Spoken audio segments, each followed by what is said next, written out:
Good evening everyone, and welcome back to the channel.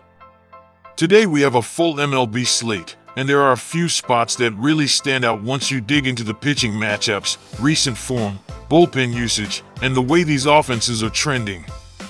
Let's get right into it. We'll start in Miami, where the Pirates take on the Marlins.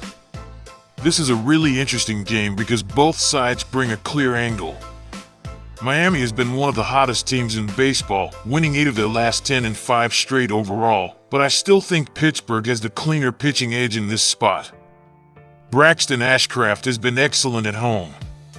His numbers speak for themselves: a 1.08 whip, a 2.64 SIERA, a 2.39 FIP, and a 2.96 WOBA allowed. He's keeping the ball on the ground, limiting damage, and looking like a pitcher who is very comfortable in this environment. That matters here because Miami's offense has not been nearly as reliable on the road as it has been at home. Sandy Alcantara, meanwhile, is trending in the right direction, but I'm still not fully there yet.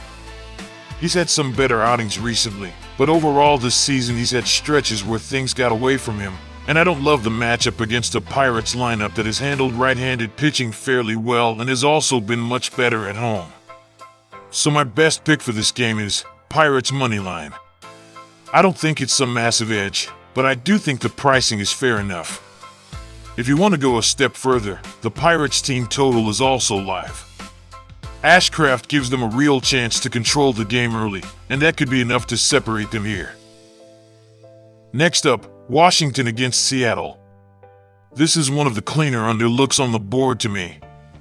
Bryce Miller has been solid, and the version of Zach Lattel we've seen recently is much better than the one we saw earlier in the year. He's pitching with more confidence, he's working deeper into games, and he's no longer giving away free innings. That matters when you're trying to attack an under. Seattle's offense on the road is not nearly as dangerous as it is at home, especially in terms of power. Washington has also been a little better on the road than at home this year, which is a weird split, but it does matter when you're building the projection. The overall profile here points to a game that can stay controlled for most of the night. As for my best pick for this game, Mariners under 9.5 runs. I'm not calling for a classic pitcher's duel, but I do think we're looking at something in the 5-3 or 5-4 range rather than a game that explodes. My first look is under 9.5. And if you want a side, I slightly lean Seattle, mostly because of the bullpen and the stability Bryce Miller brings. The Orioles against the Padres is another game where the total and the side both deserve attention. Baltimore's offense has finally started to show signs of life, and that's important because they've put up some real run totals over the last few games. At the same time, San Diego is getting more competitive as well, so I'm not rushing to the window on either side. Shane Baz is the starter I trust more here. He's been pitching much better lately, and when he's right, he can absolutely control an opposing lineup. Griffin Canning is the guy I'm more willing to attack. Baltimore has been pretty solid against the pitch mix he brings, especially when you look at how they handle the fastball and changeup combination. My best pick for this game is Orioles moneyline. The one concern is the Padres bullpen. They had the day off, and that unit is legitimately strong. That gives San Diego a late game advantage. Because of that, I think the cleaner look may actually be a first 5 angle if you want to isolate the starting pitching. But if I'm forced to choose a side, I lean Orioles just slightly because I think they have the more complete offensive upside in this matchup. Now over to Cleveland, where the Tigers face the Guardians. This one is very close in my opinion, and I actually think the market may be leaning a little too hard toward Cleveland. Tanner Bibee deserves credit for his last start against Texas. He was excellent. But the issue with Bibee has been consistency. Some of his best starts are followed by a step back, and that makes me cautious about trusting him fully. Jack Flaherty, on the other hand, has been rough for much of the season, especially on the road. The numbers are not pretty, but the one thing he has given us is innings and predictability. He tends to go about 5 innings and allow around 3 runs, which keeps the game within reach. My best pick for this game is Tigers moneyline. Detroit has been hitting a little better lately, and I think this matchup is closer to 50-50 than the line suggests. If I can get plus money on the Tigers, I'm interested. The total is also playable for me, especially with weather and park factors not screaming for a low-scoring game. Boston against Texas is one of those games where I understand both arguments, but I'm leaning slightly Red Sox. Sonny Gray has enough in the tank to keep this game stable, and Jack Leiter has not been consistent enough to make me comfortable backing Texas outright. That said, this is not a game I love. Boston has been frustrating all season, and that's putting it lightly. But I do think they have enough to edge this spot if Gray does his job. I would not be surprised if this game stays lower scoring than people expect, and the under is in play for me as well. My best pick for this game is Red Sox moneyline. This is one of those games where I'm more confident in my read on the pitcher matchup than on the offense. If Boston wins, I think it's because Gray holds the line and Leiter gives up just enough traffic to tilt it. Cincinnati against Arizona is one of the better spots to look at offensively.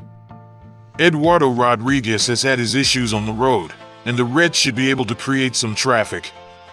At the same time, Nick Lodolo is the cleaner arm in this matchup, and I do think he can keep Arizona in check for stretches. The Reds team total is live for me. Arizona's bullpen is not something I'm eager to back, and Cincinnati has been generating enough offense at home to make this interesting.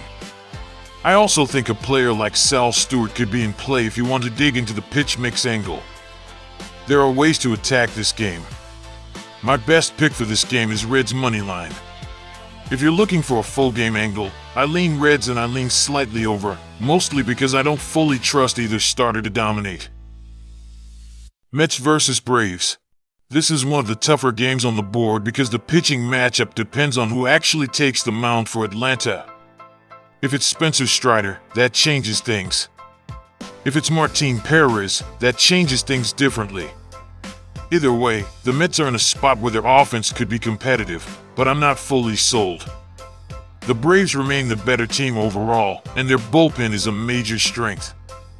The Mets' bullpen has also been taxed, which is another reason I'd be careful with a full game lean. My best pick for this game is under 8 runs. If I had to make a call right now, I'd lean under 8. I think there's enough pitching on both sides to keep this from turning into a shootout. But this is one of the games where I'd want confirmed starters before getting too aggressive. Toronto against New York is another very playable game. This one feels like it has real run-scoring potential. Trey Savage is the arm I trust more than Ryan Weathers, but Weathers has been inconsistent enough lately that I don't want to completely buy into him. New York has the better bats for me in this matchup, especially when you factor in the fastball damage they can do. My best pick is Yankees moneyline, and I lean over 8 runs. I also think Ben Rice is the player prop that stands out most. He's been strong, he's in a good matchup, and there are multiple ways for him to get there. White Sox vs. Dodgers. The Dodgers should win this game on paper, but the pricing is expensive enough that I'm not rushing to take them blindly. Anthony Kay has pitched better lately, and Roki Sasaki, while talented, hasn't exactly been automatic. My best pick for this game is Dodgers moneyline. The Dodgers bullpen has also been used heavily, so this is not a perfect spot. I still lean Dodgers because their offensive ceiling is clearly higher, but I actually like the over a little more than the side. This is one of those games where both teams can score if the starters give you even average outings. Brewers vs. Phillies. This is the spot I find most interesting from a value standpoint. Milwaukee is favored heavily, but I think the number is too steep. The Brewers are a very good team, but this situation could be a little tricky after the travel and the environment they've come from. My best pick for this game is Phillies moneyline.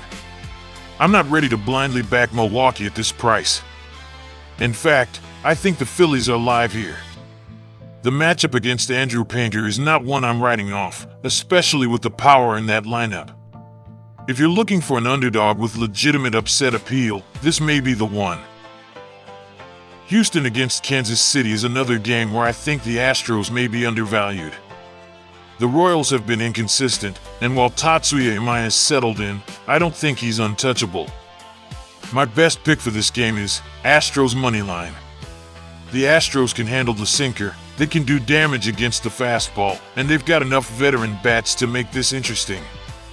I also think a player prop like Taylor Trumbull to get a hit is worth a look based on pitch mix data. This is a sneaky spot where Houston could put up a better offensive showing than the market expects. Thank you for watching this MLB betting picks and analysis.